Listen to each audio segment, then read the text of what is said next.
Κύριε Δήμαρχε, κύριε Κόκαλε, καλησπέρα σας. Σήμερα η βιβλιοθήκη θα επαναλειτουργήσει με τη συνδρομή της εθελοντικής ομάδας και σε συνδυασμό με την επαναλειτουργία της βιβλιοθήκης αποδεχτήκαμε την πρόσκληση της συγγραφέας Βασιλικής Γερασίμου να παρουσιάσει το παραμύθι της. Τα παραμύθια, εκτός του ότι αποτελούν πνευματική τροφή για τα παιδιά, τους δείχνουν πώς να λύνουν προβλήματα. Μαθαίνουν από τους πρωταγωνιστές της ιστορίας και παραδειγματίζονται. Ο Άλμπερτ Αϊνστάιν είχε πει: αν θέλετε το παιδί σας να γίνει έξυπνο, διαβάστε του παραμύθια. Αν θέλετε να γίνει πιο έξυπνο, διαβάστε του περισσότερα παραμύθια. Στόχος του σημερινού παραμυθιού είναι να εμπνεύσει όχι μόνο τα παιδιά, αλλά και γονείς και εκπαιδευτικούς για την αξία της ανακύκλωσης με άξονα την ομαδική δράση, όσο και να ευαισθητοποιήσει τους μικρούς μας αναγνώστες να γίνουν αυριανοί υπεύθυνοι πολίτες, όχι μόνο απέναντι στο περιβάλλον, αλλά και στην αγάπη και φροντίδα προς κάθε ανυπεράσπιστο και αδέσποτο ζώο. Να απευθύνει ένα χαιρετισμό ο κύριος Γιάννης. Κύριε Γιάννη. Καλησπέρα σας. Λίγοι, μικρός ο χώρος είναι. Εγώ θέλω να πω ότι είμαστε πολύ χαρούμενοι όλοι απόψε, γιατί δεν έχουμε απλά την παρουσίαση ενός βιβλίου, που είναι ένα πολύ σημαντικό, ένα χαρούμενο γεγονός. Είναι η παρουσίαση ενός παιδικού βιβλίου. Αυτό το κάνει ακόμα πιο σημαντικό, το γεγονός και πιο χαρούμενο ακόμα, και μάλιστα όταν ανάμεσά μας είναι τόσα πολλά μικρά παιδιά, στα οποία κυρίως απευθύνεται, αλλά και εμείς οι μεγάλοι διαβάζουμε. Και τα χαρούμενα συμβάντα, τα γεγονότα είναι δύο απόψε. Δεν είναι μόνο η παρουσίαση του βιβλίου, και μάλιστα το θέμα που πραγματεύεται, η ανακύκλωση στην θάλασσα, είναι ότι με την προσπάθεια της εθελοντικής ομάδας διδήμων, και πολλά συγχαρητήρια γι' αυτό, επαναλειτουργεί πλέον η βιβλιοθήκη στην κοινότητα των διδήμων. Πολύ σημαντικό γεγονός, ώστε να είναι ο φίλος μου, ο ποιητής, συγγραφέας, ο Δημήτρης, επαναλειτουργεί λοιπόν η βιβλιοθήκη. Είναι πολύ σημαντικό αυτό. Είναι και είμαστε χαρούμενοι ως Δημοτική Αρχή, γιατί είναι η δεύτερη μέσα σε λίγες μέρες, μετά την βιβλιοθήκη των Φούρνων, που ξεκίνησε τώρα αυτή στην κοινότητα, που επαναλειτουργεί. Πέρα από την κεντρική βιβλιοθήκη που έχουμε στο Γανίδη, της Σερμιόλης φυσικά και την Παπαδόπουλου. Θέλω λοιπόν να πω συγχαρητήρια στην εθελοντική ομάδα για την προσπάθεια αυτή και να πω να ευχαριστήσουμε την συγγραφέα, την κυρία Βασιλική Γερασίμου, που μάλιστα επέλεξε το χωριό σας εδώ για να κάνει το ξεκίνημα. Είχα μια πολύ ζεστή αγκαλιά. Πόσο ζεστή και πόσο ειλικρινής είναι η αγκαλιά, γιατί καμιά φορά αγκαλιάζει κάποιος, αλλά έχει και κανένα μαχαίρι πίσω στην πλάτη. Εδώ είναι ειλικρινής. Είμαι ιδιαίτερα ευγνώμων και τυχερή για αυτό. Ευχαριστώ πάρα πολύ όλους. Καλοτάξιτο λοιπόν να είναι το βιβλίο και εύχομαι και σε άλλα επόμενα βιβλία. Να έχετε έμπνευση. Ευχαριστώ πάρα πολύ από καρδιάς. Ευχαριστώ πάρα πολύ που είστε εδώ όλοι.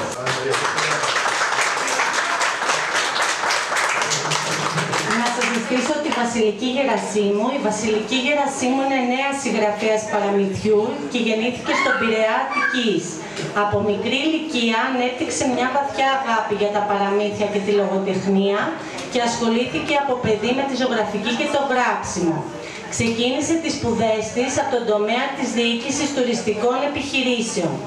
Μέσα στην πανδημία του COVID άρπαξε την ευκαιρία του αναγκαστικού εγκλεισμού και παρακολούθησε διάφορα διαδικτυακά σεμινάρια με πρώτο το ολοκληρωμένο πρόγραμμα επιτυχημένης συγγραφής και έκδοσης μυθιστορήματος και παιδικών βιβλίων της συγγραφικής ομάδας του Writing Online της Μαρίας Γούσιου και στη συνέχεια παρακολούθησε με επιτυχία το επίσης διαδικτυακό σεμινάριο συγγραφής και εικονογράφησης παραμυθιών της Λάπα Project με τη Λία Λάπα.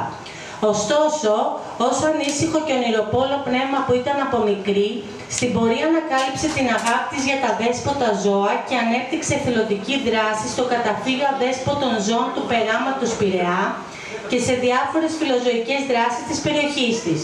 Έχει σπουδάσει βοηθός κτηνιάτρου και μέσα από την αγάπη της για τα ζώα και την εθελοντική της δράση εμπνεύστηκε από το σκυλάκι της το Μπούπι για να δημιουργήσει το πρώτο της παραμύθι. Με την πρώτη της έκδοση ελπίζει να εμπνεύσει και να διασκεδάσει τόσο τους μικρούς αναγνώστες όσο και τους γονείς και τους εκπαιδευτικούς. Επειδή τυχάνει να ξεκινάει η πρεμιέρα του παραμυθιού μου από την κοινότητα των διδήμων, Και μου φαίνεται απίστευτο όμως αληθινό αυτό. Θέλω λίγο να με συγχωρήσετε αν στην ρήμη του λόγου μου κολλήσω ή συγκινηθώ. Λοιπόν, θέλω να σας καλησπερίσω, να σας ευχαριστήσω μέσα από την καρδιά μου για την τιμή που μου κάνατε. Πρώτον, για το καλωσόρισες στην κοινότητα και δεύτερον, για τη φιλοξενία του χώρου για να μπορέσω να κάνω την παρουσίαση του παραμυθιού μου. Ας βοηθηθώ λίγο από το χαρτί. Λοιπόν, θέλω με μεγάλη χαρά και συγκίνηση σας καλωσορίζω, όπως και προείπα, στη σημερινή παρουσίαση του παιδικού βιβλίου μου με τίτλο «Ο Μπούμπι Μπού και η ανακύκλωση στη θάλασσα», ο οποίος, όπως με προλόγησε η κυρία Λαλούση, είναι έμπνευση από το σκυλάκι μου, τον Μπούμπι, ένα μικρό Μαλτέζ που βρήκα μέσα στην πανδημία του COVID. Είχα ήδη ένα σκυλάκι, ένα μικρό κοκόνι, το οποίο κοκόνι βρήκε στην ουσία το σκυλάκι, γιατί γάβγιζε στο μπαλκόνι, ήταν ερημιά 8 η ώρα το βράδυ που δεν κυκλοφορήσε κανείς και βρήκα ένα ασπροπλασματάκι να τρέχει προς την Λεωφόρο. Ως φιλόζωο και ευαίσθητο πλάσμα που είμαι, πήρα τις παντόφλες μου όπως ήμουνα, ανέβηκα σπίτι, το έδωσα στην κόρη μου, μου λέει «Κόρη μου, μην τολμήσεις να βρεις τον ιδιοκτήτη, θα το κρατήσουμε μαμά». Λέω «Δεν γίνεται παιδί μου, είναι τσιπαρισμένα αυτά, πρέπει να δούμε και αν σας τα πολυλογώ τον υιοθετήσαμε».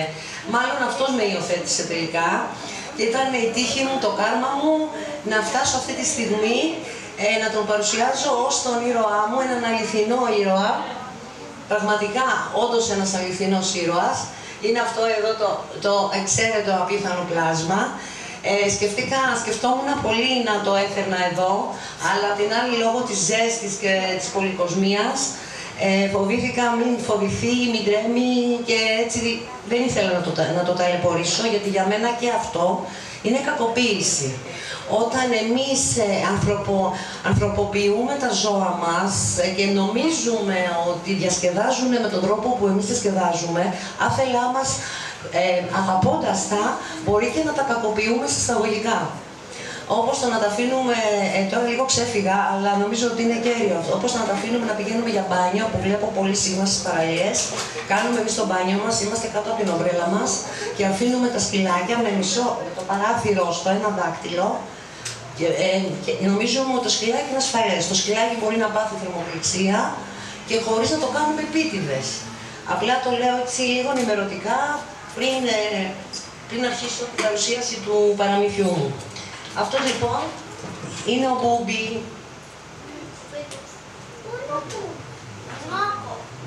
Λοιπόν, και συνεχίζω. Το παραμύθι μου κυκλοφορεί από τις εκδόσεις Ηλιακτήδα σε εικονογράφηση Βάσκας Παπαδοπούλου. Και είναι μια ιδιαίτερη στιγμή για μένα αυτή τη στιγμή τώρα που ζω και θα ήθελα να εκφράσω τις θερμές ευχαριστίες σε όλους όσους με βοήθησαν και συνέβαλαν σε αυτό το έργο.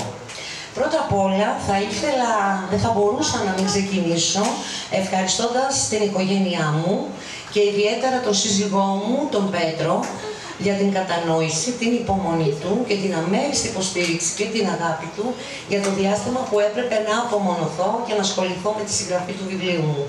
Χωρίς την ενθάρρυνσή του και την υπομονή του, αυτό το βιβλίο ίσως να μην είχε ολοκληρωθεί. Επίσης θα ήθελα να καλησπερίσω τον κύριο Δήμαρχο Ιωάννη Γεωργόπουλο. Συστηθήκαμε μόλις σήμερα, χαίρομαι και εύχομαι αυτή η μέρα να είναι μια αρχή για να μπορέσω και εγώ, αν μπορώ, με την εθελοντική μου παρουσία και δράση. Έχω ενημερωθεί για κάποιο καταφύγιο που προσπαθεί η ομάδα εθελοντών να φτιάξει και θα ήταν χαρά μου να συμμετέχω με όποιο τρόπο. Επίσης θέλω να καλησπερίσω και χαίρομαι για την παρουσία τον κύριο Κόκαλη. Θεωρώ ότι είσαστε, πώς να το πω, δραστήρια στελέχη εδώ όλη η αρχή της κοινότητας και του Δήμου Ερμιονίδας και είναι χαρά μου που έχω μετακομίσει πρόσφατα από τον Πειραιά λόγω εργασίας και είμαι πλέον και εγώ κάτοικος της Ερμιονίδας. Για την αγκαλιά και το ζεστό καλωσόρισμα. Ευχαριστώ πολύ.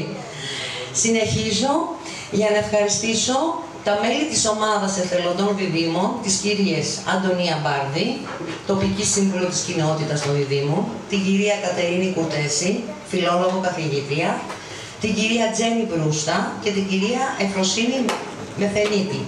Φυσικά τον Δήμο Ερμιονίδας και ιδιαίτερα τον κύριο Σπύρο Αντουλινάκη, Δημοτικό Σύμβουλο στο Δήμο Ερμιονίδας.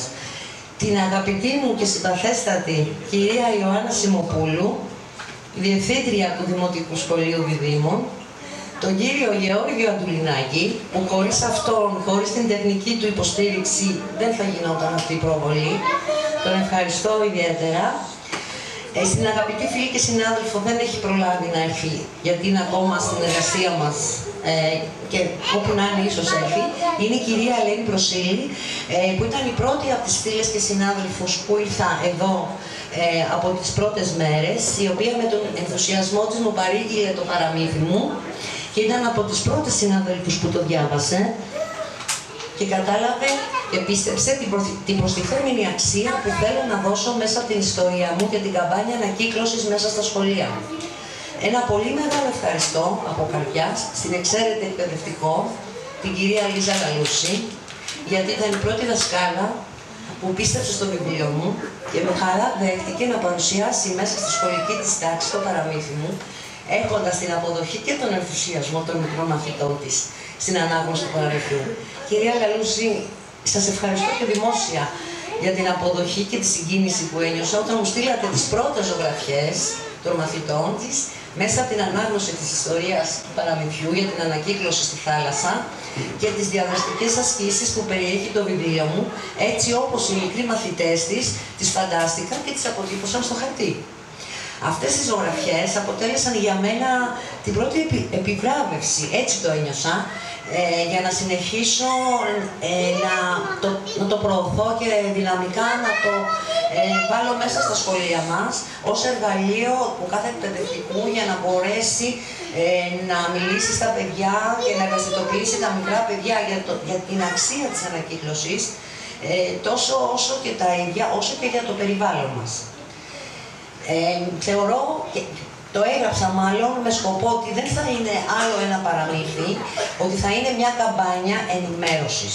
Και σκοπός μου είναι μέσω της ιστορίας του μικρού μου ήρωα του Μπούμπι και της παρέας του να διδάξει με διασκεδαστικό τρόπο στα παιδιά προσχολικής και σχολικής ηλικίας, μέσα από το ομαδικό παιχνίδι που υπάρχει μέσα στο βιβλίο, τα ωφέλη από την ανακύκλωση των αντικειμένων για εμάς αλλά και για το περιβάλλον μας.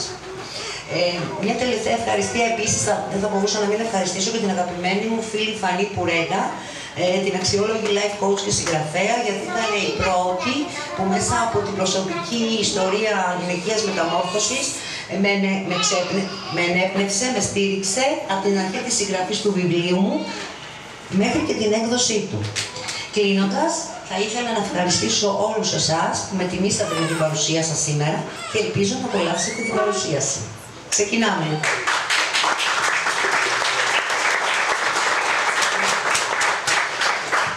Ο Μπουμπίμπου μαζί με τους φίλους του, τον Μαξ, τον Εμί και την Μπέλα και με την καθοδήγηση της δασκάλας τους, της κυρίας Λούση, ξεκινούν μια συναρπαστική περιπέτεια.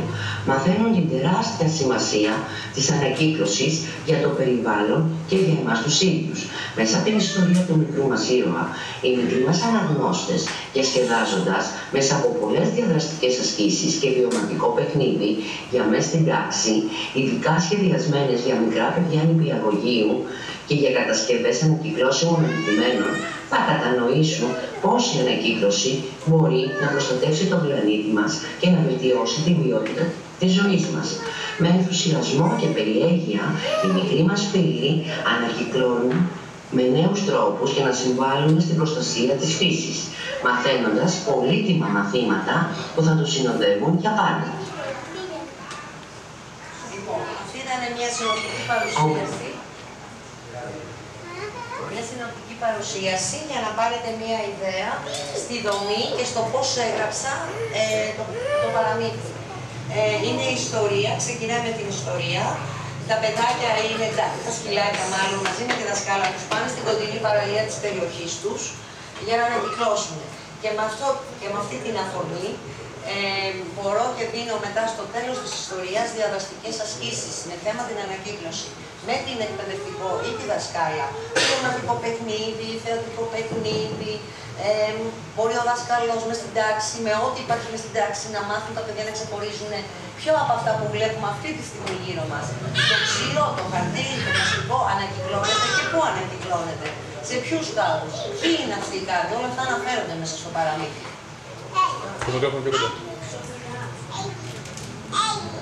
Ο Μπούμπικ Μπού λοιπόν, παρέα με τα άλλα κουτάκια, την Μπέλα, τον Ερμή και τον Μαξ, καθαρίζουν την παραλία και μαζεύουν σκουπίδια.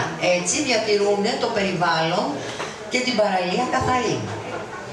Μέσα από το βιωματικό παιχνίδι που θα κάνουν στην τάξη, με αφορμή το θέμα του παραμυθιού μαζί με τον δασκαλό τους, μαθαίνουν να διαχωρίζουν τα σκουπίδια σε ανακυκλώσιμα και μη ανακυκλώσιμα, με διασκεδαστικό τρόπο.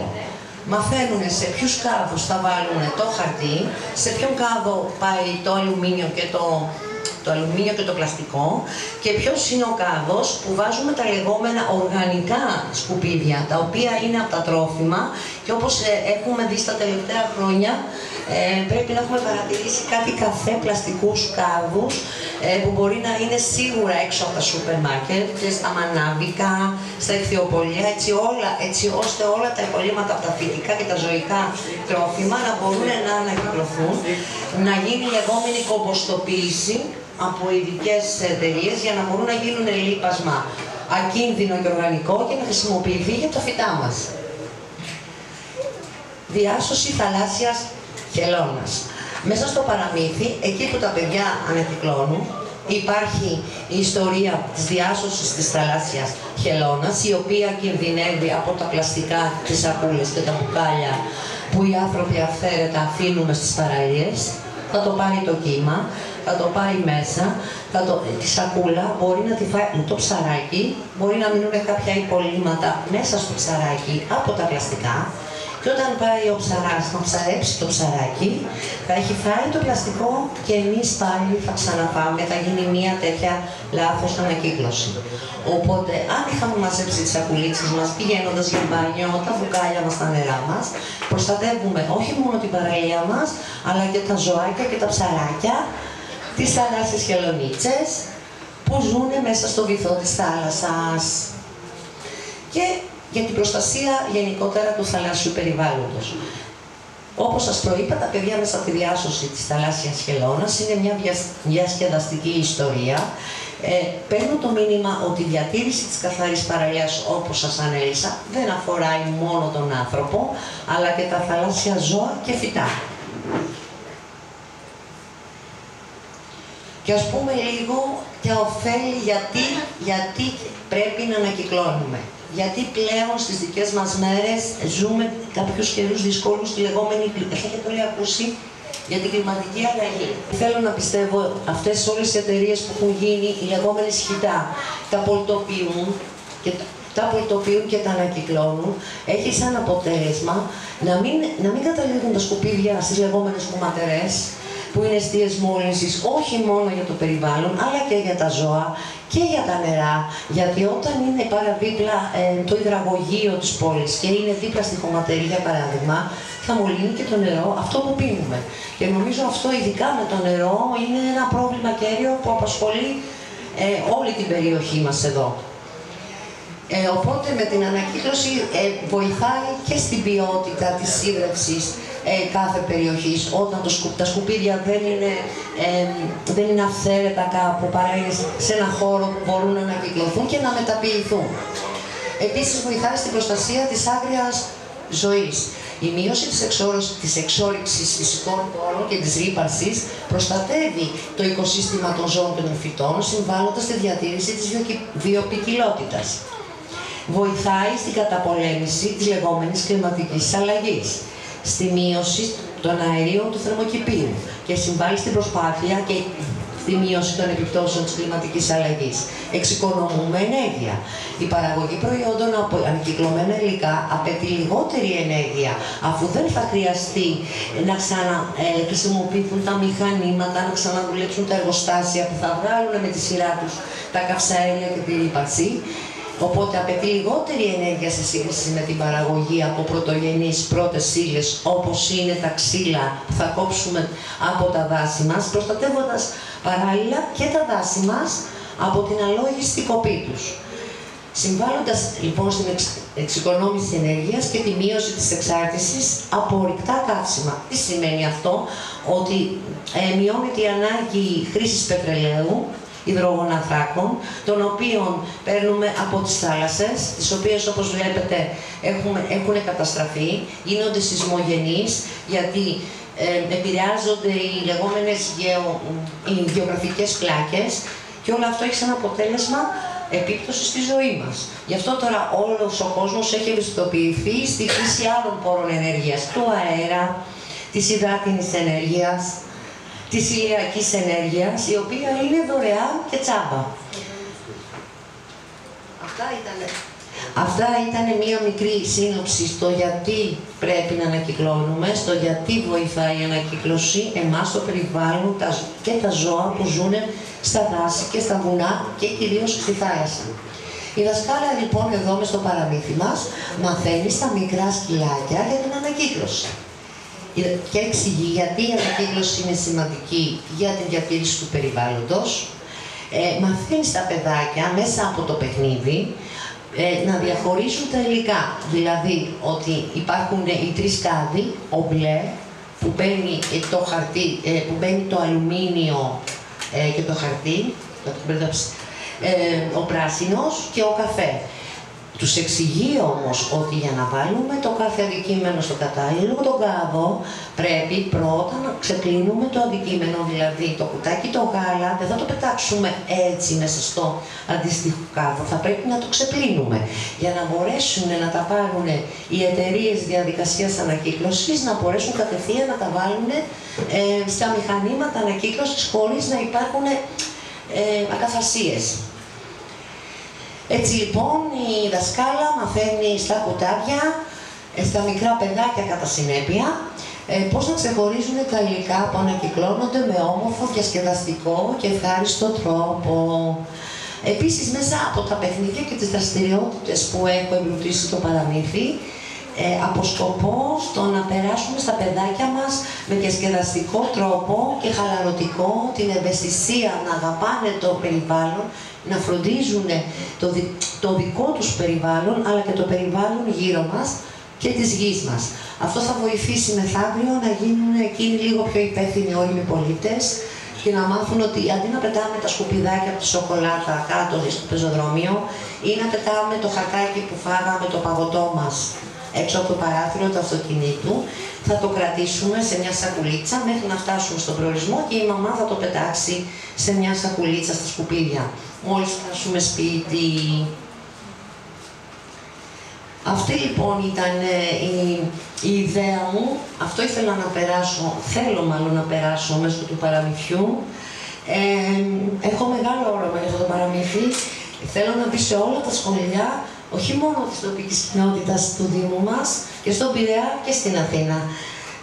Θέλω να βοηθήσω με αυτόν τον τρόπο να προσφέρω και εγώ το δικό μου λιθαράκι στα προβλήματα που ταλανίζουν τις σύγχρονες μέρες μας και θέλω να ξεκινήσω από το μέλλον το οποίο είναι τα παιδιά μας.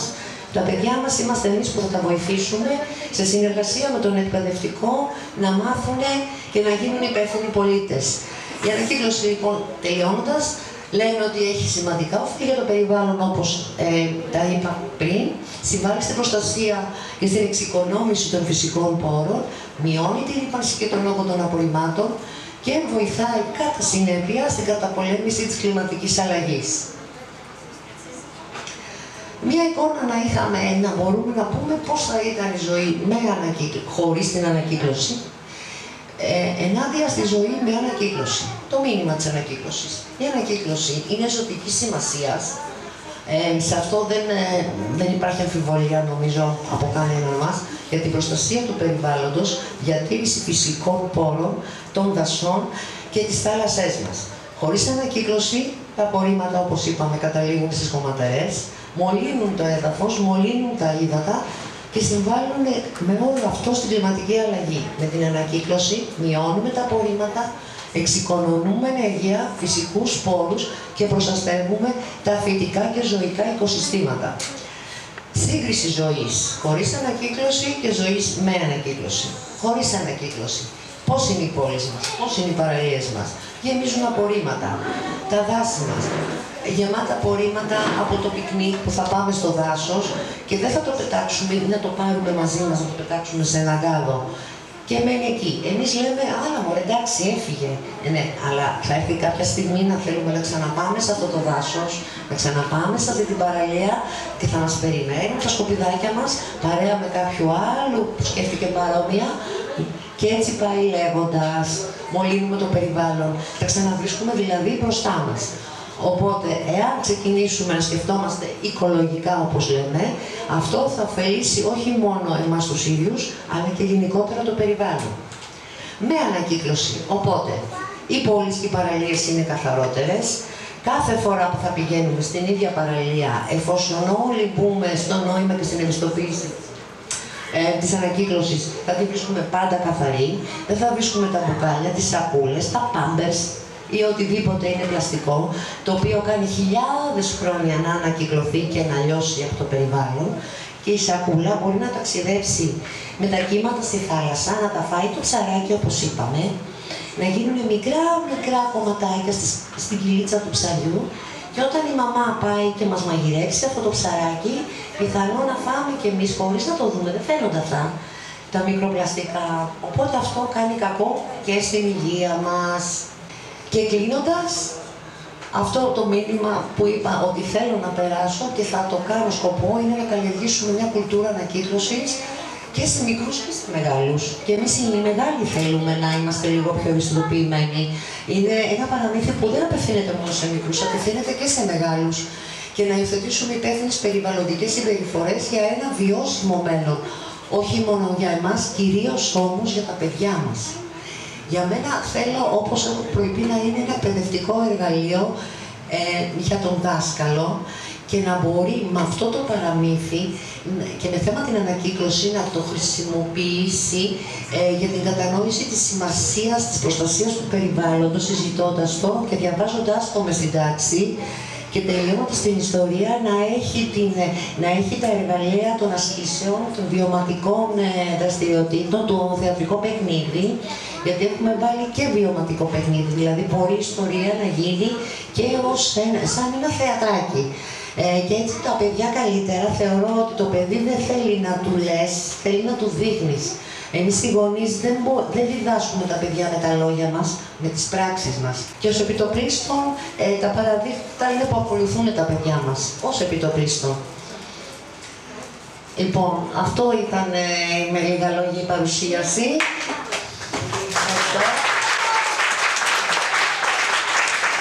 Ελπίζω να σας άρεσε. Θα ήθελα να ακούσω προτάσεις, σχόλια, εντυπώσεις, πρώτα από τους μικρούς μου φίλους και μετά από τους μεγάλους μου νέους φίλους. Τι θα θέλατε τι σας άρεσε, πώς το βρήκατε, αν το θεωρήσατε κάτι πρωτότυπο, κάτι που έχετε ξανακούσει, κάτι παρόμοιο και ό,τι άλλο θα θέλατε να με ρωτήσετε. Έτσι, αυτό που θέλω να περάσω μάλλον, ο τρόπος που θέλω να το περάσω, και θέλω να μην είναι ένα παραμύθι όπως είπα ακόμα, θέλω να γίνει μια καμπάνια ευαισθητοποίησης, ένα μικρό λιθαράκι στον κόσμο μας. Ευχαριστώ πολύ που με ακούσατε. Κυρία Βασιλική, σας ευχαριστούμε πάρα πολύ. Να ενημερώσουμε και τα παιδιά ότι η βιβλιοθήκη θα ανοίγει Δευτέρα 11 με 1, Τρίτη 5 με 7 το απόγευμα και Παρασκευή 11 με 1. Θα αναρτήσουμε και τις ώρες. Επίσης, φεύγοντας υπάρχει και χαριστικό μπαζάρ που μπορείτε να βρείτε κλασικά βιβλία. Αν ψάξετε μπορείτε να βρείτε κάτι που σας αρέσει να το πάρετε. Τώρα είναι η κλήρωση. Να έρθουν τα παιδάκια να γράψουν τα ονόματά τους.